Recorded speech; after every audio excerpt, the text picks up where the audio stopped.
Hi friends, today's topic వచ్చేసి difference of two specific heats అనమాట. అసలు స్పెసిఫిక్ హీట్ అంటే ఏంటి? స్పెసిఫిక్ హీట్ అంటే the amount of heat required to raise temperature of 1 gram of gas through 1 degree Celsius. ఇది కొంచెం క్లమ్జింగ్ ఉంది కదా. సో మనం మెకానిక్స్లోకి వెళ్దాం. మెకానిక్స్లో మనం ఏం చేస్తాం? దీంట్లో మెకానిక్స్లో మనకి ఎప్పుడో ఒకడు ఉంటాడు, ఆడెప్పుడో ఒక డబ్బాని కదుపుతూనే ఉంటాడు, ఆడికి ఇంకే పని ఉండదు కదా. సో దీంట్లో మనకి ఏం చేస్తామంటే ఎనర్జీ అప్లై చేసి ఒక బాడీని అనేది కదుపుతాం. సో ఎనర్జీని యూస్ చేసి, మస్కులర్ ఎనర్జీని యూస్ చేసి కదిపాం అనుకోండి. సో ఇక్కడ ఎనర్జీ ఉంది, బట్ ఇక్కడ హీట్ కూడా ఎనర్జీయే కదా. హీట్ ఇలాగ డబ్బాలను కదపలేదు కదా, ఈ డబ్బా గడి ఈ డబ్బాని కదుపుతున్నట్టు. హీట్ ఏం చేయగలదు? టెంపరేచర్ని రేస్ చేయగలదు. సో ఒక సబ్స్టెన్స్ని 1 గ్రామ్ ఆఫ్ సబ్స్టెన్స్ని 1 డిగ్రీ రేస్ చేయాలన్నమాట. అంటే సంథింగ్ 27 డిగ్రీ సెల్సియస్ దగ్గర ఉందంటే 28 డిగ్రీస్ సెల్సియస్ దగ్గరికి ఒక సబ్స్టెన్స్ని రైస్ చేయడానికి ఎంత హీట్ అయితే మనం సప్లై చేస్తామో, క్యూ కదా, ఎంత హీట్ అయితే మనం దాన్ని సప్లై చేస్తామో దాన్నే specific heat of the substance అంటాం అనమాట. స్పెసిఫిక్ హీట్ అనేది ఒక నెంబర్, అది ఒక్కో సబ్స్టెన్స్కి ఒక్కొక్కలా ఉంటుంది అనమాట. నేచర్ ఆఫ్ ద మెటీరియల్ మీద డిపెండ్ అయి ఉంటుంది స్పెసిఫిక్ హీట్ అనేది. ఓకే, ఇక్కడ మనకి స్పెసిఫిక్ హీట్ వచ్చేసి సాలిడ్స్, లిక్విడ్స్, గ్యాసెస్, ఈ మూడాటికి స్పెసిఫిక్ హీట్ ఉంటుంది. ఇక్కడ నేను గ్యాస్ అని మెన్షన్ చేశాను ఎందుకంటే ఇప్పుడు మనం గ్యాసెస్ గురించి డిస్క్రైబ్ చేసుకుంటున్నాం కాబట్టి. ఒకవేళ మీరు స్పెసిఫిక్ హీట్ ఆఫ్ సాలిడ్ అని చెప్పాలనుకుంటున్నారు అనుకోండి, ఇక్కడ గ్యాస్ సాలిడ్ అని పెట్టుకుంటే సరిపోద్ది. ఒకవేళ లిక్విడ్ అయితే లిక్విడ్. ఓకే, ఇక్కడ మనకి ఒక్కో సబ్స్టెన్స్కి ఒక్కో స్పెసిఫిక్ హీట్ ఉంటుంది.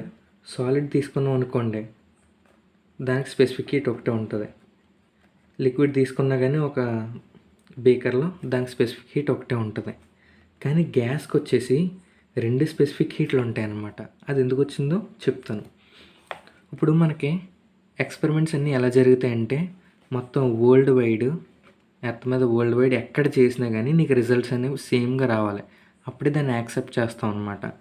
ఫస్ట్ ఈ సాలిడ్ని తీసుకున్నారు. సాలిడ్కి ఒక సైంటిస్ట్ వచ్చి దీని స్పెసిఫిక్ హీట్ ఎంత అని చెప్పారు. Okay, different parts of the వరల్డ్లో ఎక్స్పెరిమెంట్ చేశారు. ఓకే, సేమ్గా వచ్చింది. లిక్విడ్ తీసుకున్నారు, సేమ్గా వచ్చింది. కానీ గ్యాస్ తీసుకునేటప్పుడు నీకు స్పెసిఫిక్ హీట్ అనేది డిఫరెంట్ ప్లేసెస్కి వెళ్ళేటప్పుడు మారిపోతుంది. ఏంటబ్బా ఎలా మారిపోతుందని చూసుకుంటే దీనికి 2 స్పెసిఫిక్ హీట్లు ఉన్నాయి. అది ఎందుకో చెప్తాను. ఇప్పుడు మనం ఆల్టిట్యూడ్ ఉంటుంది కదా, ఒక హైట్, ఒక కొండ ఉంది, పక్కన ఒకడు ఉన్నాడు. ఈ కింద ఒకటి ఎక్స్పెరిమెంట్ చేస్తున్నాడు అనమాట గ్యాస్ తోటి. ఈ కొండ మీద ఒకటి ఎక్స్పెరిమెంట్ చేస్తున్నాడు గ్యాస్ తోటి. Same specific heat find out చేసే ఎక్స్పెరిమెంట్ అనమాట అది. ఇలా స్పెసిఫిక్ హీట్ ఫైండ్ అవుట్ చేసే ఎక్స్పెరిమెంట్లో వీళ్ళిద్దరు ఎక్స్పెరిమెంట్ చేస్తుంటే వీడికి ఒక వాల్యూ వస్తుంది, వీడికి ఒక వాల్యూ వస్తుంది. ఇద్దరిది సేమ్గా ఉండాలి కదా, స్పెసిఫిక్ హీట్ సేమ్, ఇద్దరు ఒకటే తీసుకున్నారు, సేమ్ అమౌంట్ తీసుకున్నారు. కానీ ఇద్దరిది ఈక్వల్గా రావట్లేదు. ఎందుకు? అప్పుడు ఆలోచించారనమాట. ఇక్కడేమో గ్రౌండ్లో ప్రెషర్ ఎక్కువగా ఉంటుంది. మనం ఆల్టిట్యూడ్ పెరిగే కొలది, మౌంటైన్ మీదకి వెళ్ళే కొలది ప్రెషర్ అనేది తగ్గుతూ వస్తుంది. సో మేబీ ప్రెషర్ వల్ల చేంజ్ అవుతుందా అని చెప్పి ల్యాబొరేటరీలో పట్టుకెళ్ళి ల్యాబొరేటరీలో ప్రెషర్ చేంజ్ చేస్తూ వచ్చారనమాట. ఇంట్యూటివ్గా జస్ట్ గెస్ చేశారనమాట ట్రయల్ అండ్ ఎర్రర్ మెథడ్లో. అప్పుడు గెస్ చేసినప్పుడు ప్రెషర్ వల్ల ఏమన్నా చేంజ్ అవుతుందా అని చేసినప్పుడు ప్రెషర్ వల్లే చేంజ్ అవుతుంది. ఓకే, ఆ 2 పార్ట్స్లో ఒకటి ప్రెషర్ వల్ల అవుతుంది. నెక్స్ట్ ఇంకోటి ఏంటంటే వాల్యూమ్. సెకండ్ వచ్చేసి వాల్యూమ్ వస్తుంది, ఫస్ట్ ప్రెషర్. ఈ వాల్యూమ్ ఏంటంటే, ఇప్పుడు మనకి సాలిడ్ తీసుకున్నాం అనుకోండి, సాలిడ్ని హీట్ చేసామనుకోండి, అది ఎక్స్పాండ్ అవుతుంది. Linear expansion solids, volumetric expansion solids, areal expansion solids అని ఉంటాయి కదా. సో ఆల్ఫా, బీటా, గామా ఇవి వాటి కోఎఫిషియెంట్స్. ఇది ఎక్స్పాండ్ అవుతుంది, సంథింగ్ ఈ చిన్న మొక్క ఎక్స్పాండ్ అవుతుంది. ఎంతంటే చాలా మైన్యూట్ క్వాంటిటీ అన్నమాట. అలాగే లిక్విడ్ కూడా ఎక్స్పాండ్ అవుతుంది. మనకి థర్మామీటర్లో ఉంటుంది కదా, థర్మామీటర్లో చూసుకున్నట్టయితే మనకి ఇక్కడ కింద మెర్క్యూరీ ఉంటుంది రెడ్ కలర్లో, ఇక్కడ చిన్న లైన్ ఉంటుంది, అది ఎక్స్పాండ్ అవుతుంది. మెర్క్యూరీ బోల్డ్ ఎక్స్పాండ్ అవుతుంది కదా థర్మామీటర్లో అనొచ్చు. కాకపోతే మీరు అక్కడ చిన్న గీత మాత్రమే చూస్తారు. అంటే ఆ చిన్న గీతలో ఎంత తక్కువ ఎక్స్పాండ్ అయినా కానీ చాలా ఎక్కువ చూపిస్తుంది అనమాట. ఓకే, నెక్స్ట్ వచ్చేసి గ్యాసెస్ కూడా ఎక్స్పాండ్ అవుతాయి, కానీ సాలిడ్స్, లిక్విడ్స్లో కాదు, ఈ బీభత్సంగా ఎక్స్పాండ్ అవుతాయి అనమాట. దీనికి ఎగ్జాంపుల్ ఇందాక మేడ మీద తిరుగుతున్నప్పుడు నాకు తెలిసింది. ఏంటనుకుంటున్నారు? ఎవరో ఎక్కడో కానీ ఫ్రై వండుతున్నారు, ఎవరో దూరంగా ఫ్రై వండుతున్నారు. నేను మేడ మీద తిరుగుతున్నప్పుడు నాకు వాసన వచ్చింది, ఎక్కడో దూరంగా వండుతున్నప్పుడు. అంటే పెద్ద అపార్ట్మెంట్లో వండుతూ ఉండొచ్చు. సో ఇవి ఎంత దారుణంగా ఎక్స్పెండ్ అవుతున్నాయంటే ఎక్కడో ఉన్నది కూడా మా టెర్రస్ మీద నాకు వాసన వచ్చింది. మీకు అర్థమైందా? వాసన అంత దూరంగా సాలిడ్ అంత ఎక్స్పెండ్ అవ్వగలదా? వాళ్ళ ఇంట్లో సంథింగ్ ఏదన్నా మెటల్ వైర్ హీట్ చేస్తే మా ఇంటి దాకా వచ్చేసి అంతలా ఎక్స్పెండ్ అవ్వదు కదా. సో ఇదన్నమాట, ఈ ఎక్స్పెన్షన్ ఎంత దారుణంగా ఉంటుందన్నమాట. అందుకని గ్యాసెస్కి 2 కేసెస్ కింద తీసుకున్నారనమాట. Specific heated pressure, specific heated volume. ఈ స్పెసిఫిక్ హీటెడ్ ప్రెషర్ని సిపి అంటారు, స్పెసిఫిక్ హీటెడ్ వాల్యూమ్ని సివి అంటారు. మనం డిస్కస్ చేస్తున్న టాపిక్ ఏంటి అసలు? డిఫరెన్స్ బిట్వీన్ స్పెసిఫిక్ హీట్స్ కదా. అంటే స్పెసిఫిక్ హీట్స్ యొక్క డిఫరెన్స్, సిపికి సివికి డిఫరెన్స్. అసలు మనం CP minus CV, direct CP minus CV. అసలు మనం సిపి మైనస్ సివి అని ఎందుకు రాయాలి? సివి మైనస్ సిపి అని ఎందుకు రాయకూడదు? ఎప్పుడైనా డౌట్ వచ్చిందా? సిపి అనే వాల్యూ, దీని వాల్యూ అనేది ఎక్కువ ఉంటుంది సివి కన్నా. ఇది ఎక్స్ప్లెయిన్ చేయాలంటే చాలా సింపుల్ తెలుసా. మనం ఇంట్లో ప్రెషర్ కుక్కర్ ఉంటుంది కదా, నాకు బొమ్మలు బాగా వేయడం రాదు ముందే చెప్తున్నాను. ఇంకో ప్రెషర్ కుక్కర్ ఇక్కడ మామూలుగా ఒక గిన్నెలో వండుతున్నారనమాట. దీని మీద లిడ్ కూడా పెట్టారు.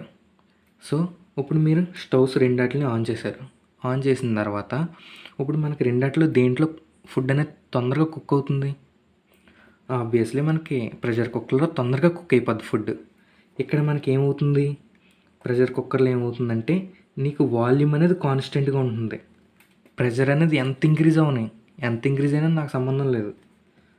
కోర్స్ దీంట్లో ఒక ఎక్సెప్షన్ ఉంది, పైన విజిల్ మూత ఇంకా పైకి ఇంకా లెగలేదన్నమాట, విజిల్ కొట్టలేదు. సో వాల్యూమ్ అనేది ఎప్పుడూ నీకు కాన్స్టెంట్గా ఉంటుందన్నమాట ఇక్కడ.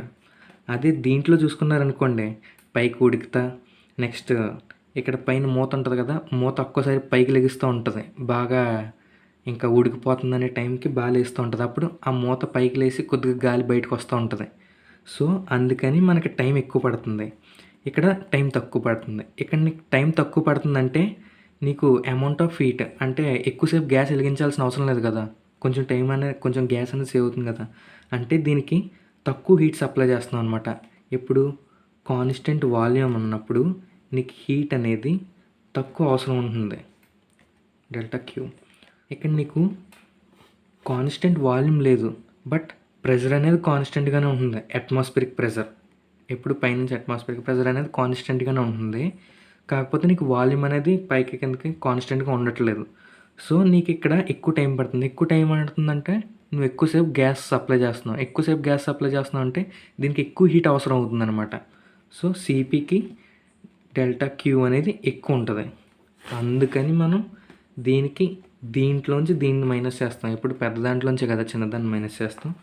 సో సిపి మైనస్ సివి అనే వాల్యూ అలా వచ్చిందనమాట మనకి, difference between 2 specific heats. Okay, next వచ్చేసి అసలు సిపి అంటే ఏంటి? డిక్యూ అంటే amount of heat taken by the 1 gram of gas to rise 1 degree temperature. Okay, ఇక్కడ అమౌంట్ ఆఫ్ హీట్ టేకెన్, ఇక్కడేమో 1 degree rise in temperature at constant pressure. అర్థమైందా? Next CV కూడా అంతే అనమాట. D q by d t at constant volume, amount of heat taken to increase 1 degree temperature, 1 degree Celsius at constant volume. Okay, దీన్ని మనం ఏమైనా రాసుకోవచ్చు, difference between specific heats కాబట్టి CP minus CV equal to do Q by do T at constant P minus do Q by do T at constant V. Okay, ఇక్కడ మనకి second law of thermodynamics ప్రకారం d q అంటే ఎంత? T d S కదా, do Q అంటే T do S. So T into do S by do T at constant P minus T into do S by do T at constant V. దీంట్లో T అనేది constant, చూసారు ఇక్కడ tea అనేది మనకి constant కింద ఉంటుంది. So T అనేది common తీసేసుకుంటాం అనమాట. టీ అనేది కామన్ తీసుకుంటే ఏమొస్తుంది? Do S by do T at constant P minus do S by do T at constant V. ఈ ఎంట్రోపీ అనేది 2 ఇండిపెండెంట్ వేరియబుల్స్ మీద డిపెండ్ అయి ఉంటుంది అనమాట. ఓకే, వి అండ్ టీ అనే 2 ఇండిపెండెంట్ వేరియబుల్స్ మీద ఈ ఎంట్రోపీ ఫంక్షన్ అనేది డిపెండ్ అయి ఉంటుంది అనమాట. మనకి ఎంట్రోపీ ఫంక్షన్ అనేది పర్ఫెక్ట్ డిఫరెన్షియల్ అనమాట. దీని గురించి నేను మ్యాక్స్వెల్స్ థర్మోడైనమికల్ రిలేషన్స్ అనే వీడియోలో చెప్పాను. ఇక్కడ నేను ఐ కార్డ్స్లో పెడతాను, చూడండి, ఆ పర్ఫెక్ట్ డిఫరెన్షియల్ ఫార్మాట్ అనమాట ఇది ఆ పర్ఫెక్ట్ డిఫరెన్షియల్ ఫార్మాట్.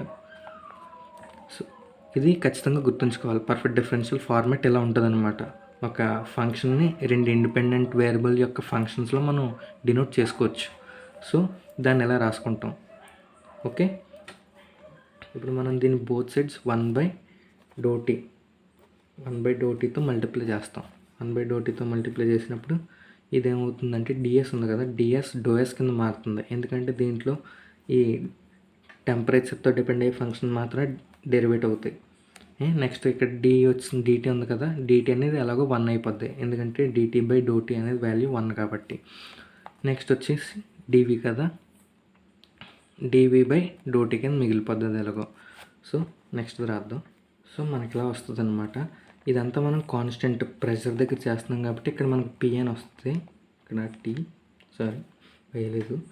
సో మనకేమొచ్చింది, ∂s/∂t at constant p equal to ∂s/∂t at constant v into 1 కాబట్టి అదే మిగులుతుంది. ∂s/∂v at constant t into ∂v/∂t at constant p కదా. సో మనకి ఇందాక ఏమొచ్చింది, ∂s/∂t at constant p minus ∂s/∂t at constant v. మనకి ఇదంతా కొంచెం కాంప్లెక్స్గా ఉంది కాబట్టి దీన్ని రిడ్యూస్ చేసుకోవడం కోసం మనం ఇదంతా చేస్తాం అనమాట. అంటే ఈ ఒక్క మొక్క వాల్యూ ఎంతో తెలిసిందనుకోండి, దాన్ని టీతో మల్టిపుల్ చేసేస్తే మనకి సింప్లిఫైడ్ ఆన్సర్ వస్తుంది కదా. సో మనకి ∂s/∂t at constant p, దీన్ని ఇటువైపు పక్క తెచ్చేసుకుంటే సరిపోద్ది కదా. ∂s/∂t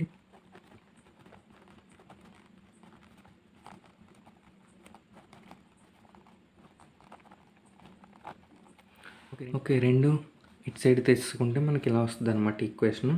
సో ఈ వాల్యూ పైన మనకున్న ఈ వాల్యూ రెండు సేమ్ కదా. సో దీని వాల్యూ మనం అక్కడ సబ్స్టిట్యూట్ చేసుకోవచ్చు అనమాట. సో మనం ఇంకా further ∂s/∂v at constant t ఉంది కదా, దీన్ని మనం మ్యాక్స్వెల్ సెకండ్ రిలేషన్ ఉంది కదా, ∂s/∂v at constant t equal to ∂p/∂t at constant v అనే రిలేషన్ ఉంది కదా, సెకండ్ రిలేషన్ ఇక్కడ రాస్తాను. దాన్ని బట్టి మనం ఇక్కడ చేంజ్ చేసుకోవచ్చు. సో మ్యాక్స్వెల్ సెకండ్ రిలేషన్ ఉంది కదా, ∂s/∂v at constant t equal to ∂p/∂t at constant v. So దాన్ని మనం ఇక్కడ ఈ వాల్యూలో సబ్స్టిట్యూట్ చేసుకుందాం. ∂s/∂v at constant t మనం ఏమైనా రాసుకుందాం, ∂p/∂t at constant v into ∂v/∂t at constant p.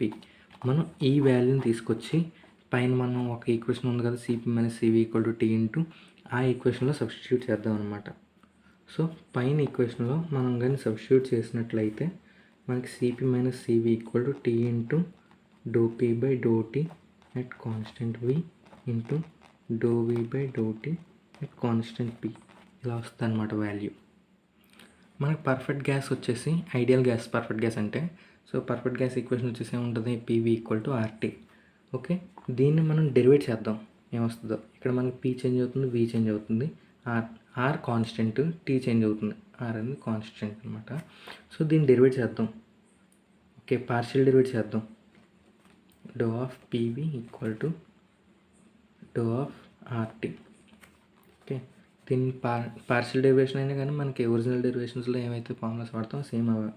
P into ∂B plus V into ∂P equal to, ఇక్కడ R అనేది constant కాబట్టి R అనేది బయట వేసుకుంటాం, ∂T. ఓకే, నెక్స్ట్ ఇప్పుడు మనకి కండిషన్స్ ఉన్నాయి కదా. ఒకవేళ మనకి CP కావాలంటే ఏంటి, ప్రెషర్ అనేది కాన్స్టెంట్. ఓకే, మనకి ఇప్పుడు CP కావాలంటే ప్రెషర్ అనేది కాన్స్టెంట్. ఇప్పుడు దీన్ని డెరివేట్ చేస్తే ఏమవుతుంది, కాన్స్టెంట్ని డెరివేట్ చేస్తే 0 వస్తుంది. సో ఇక్కడ ఈ వాల్యూ ఉంది కదా, ఇదంతా డబ్బాలో పడిచేద్దాం. ఓకే, ఇక్కడ ∂P అని ఉంది, చేంజ్ ఇన్ ప్రెషర్. సో ఈ వాల్యూ అంతా 0 అయిపోద్ది. అప్పుడు మనకి ఈక్వేషన్ వస్తుంది, P into ∂V equal to R into ∂T కదా. సో మనకి ∂V/∂t అనేది ఉంది, ∂V/∂t నెట్టే పక్క తీసుకొచ్చుకుందాం, P నెట్టే పక్క పంపించేద్దాం. అప్పుడు ఏమొస్తుంది, R/P. ∂V/∂t equal to R/P. మనం ఇదంతా ఎక్కడ చేస్తున్నాం, కాన్స్టెంట్ ప్రెషర్ దగ్గర చేస్తున్నాం. CP కదా కాన్స్టెంట్ ప్రెషర్. ఓకే, నెక్స్ట్ CVకి ఏముంటుందో కనుక్కుందాం. CV అయితే ఏమవుద్ది, దీంట్లో మనకి వాల్యూమ్ అనేది కాన్స్టెంట్ ఉంటుంది. కాన్స్టెంట్ ఇప్పుడు మనకి వాల్యూమ్ అనేది కాన్స్టెంట్ అయితే డోబీ అనేది 0 అవుతుంది. ఇక్కడ డోబీ అనేది దానికి పార్షియల్ డెరివేటివ్ 0 అయిపోద్ది. సో ఈ వాల్యూ అంతా మనకి 0 అయిపోద్ది. ఆ వాల్యూ అంతా 0 అయిపోతే ఏమవుతుంది, v into do P equal to R into do T. So దీన్ని సింప్లిఫై చేసుకుంటే do P by do T equal to R by V. ఇదంతా ఎక్కడ జరుగుతుంది, కాన్స్టెంట్ వాల్యూమ్ దగ్గర. సో ఓకే, నెక్స్ట్ ఈ వాల్యూస్ మనకి కిందకు వచ్చింది కదా ఈక్వేషన్, ఇదిగోండి do P by do T at constant V into do V by do T at constant P into T ఉంది కదా, దాంట్లో సబ్స్టిట్యూట్ చేద్దాం అనమాట. సో మనం ఈ సిపి మైనస్ సివి అనే ఈక్వేషన్లో సబ్స్టిట్యూట్ చేస్తే అవుతుంది CP minus CV equal to T into do P by do T at constant V, అంటే ఇది R by V into next into do V by do T at constant P, అంటే ఇది R by P. So వచ్చింది ఇక్కడికి. దీన్ని ఎలా రాసుకోవచ్చు మళ్ళీ, T into R into R square by VP. So మనకి ఐడియల్ గ్యాస్ ఈక్వేషన్ అంటే ఏంటో తెలుసు, పివి ఈక్వల్ టు ఆర్టీ కదా. So T into R square by PVA కదా, ఇది రివర్స్లో రాసాం అంతే. సో దీన్ని ఆర్టీ అనుకుందాం, పీవీ ఈక్వల్ టు ఆర్టీ కాబట్టి. సో ఇక్కడ ఆర్ స్క్వేర్లో cancel, R cancel, T cancel అవుతుంది, మిగిలింది ఏంటి R. So therefore CP minus CV equals to R. So this is the difference between two specific heats. Okay, thank you.